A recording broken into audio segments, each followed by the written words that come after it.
Hãy cùng bật bùng nghe ninh lâu mà ghê nàng ta chuyện lâu mây lung ninh hay nàng thô cũng ninh na chô gan bầm mây bukan rìu bằng khâu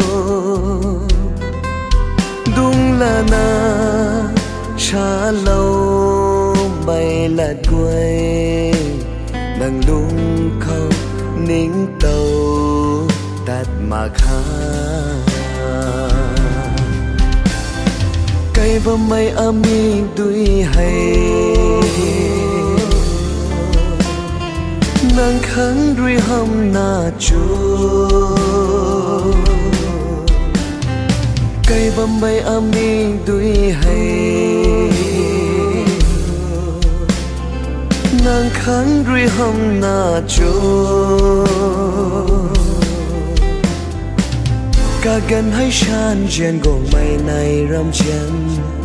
bà lâu ni tha nàng đúng rồi cả gần hay shan trên gồng mây này râm chân bà lâu ni tha nàng đúng rồi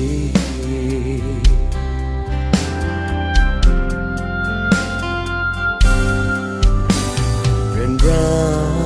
bằng điều khăn nàng đuôi át ta chia lâu tu cho nàng lung đuôi na aku nàng lung lại tu cho khăn đuôi đinh bông mây nàng ta thâu đuôi na tí can hai tu cho đi ngắm mắt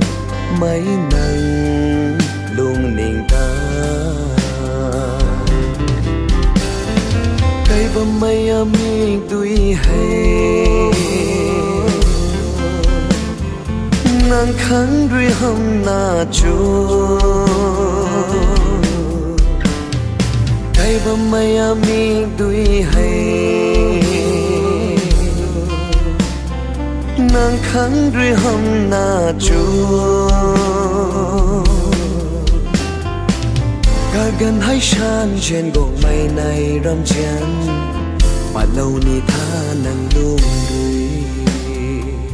cả gần hay shan trên gồng mây này râm chân mà lâu ni tha nàng đúng rồi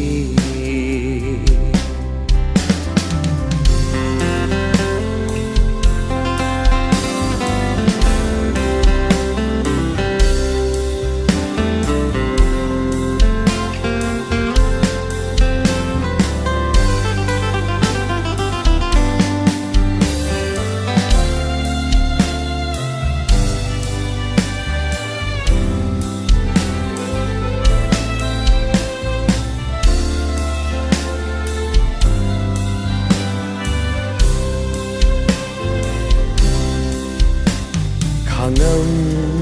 mặc bờ mây lung ninh ta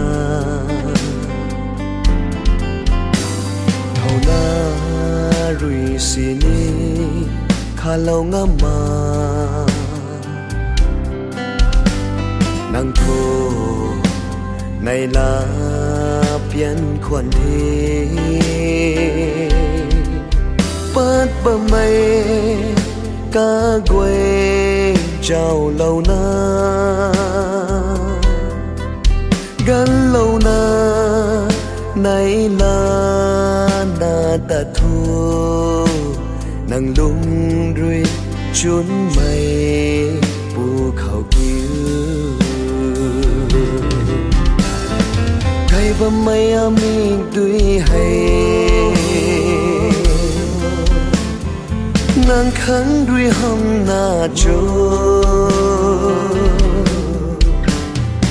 cây và mây ami tuy hay nàng kháng đuôi hâm na chúa cả gần hay shan trên guồng mây này râm chen và lâu ni tha nàng đung đuôi cả gần hay shan trên guồng mây này râm chen và lâu ni tha nàng đung đuôi à khang nín lâu đà ngâm mà khang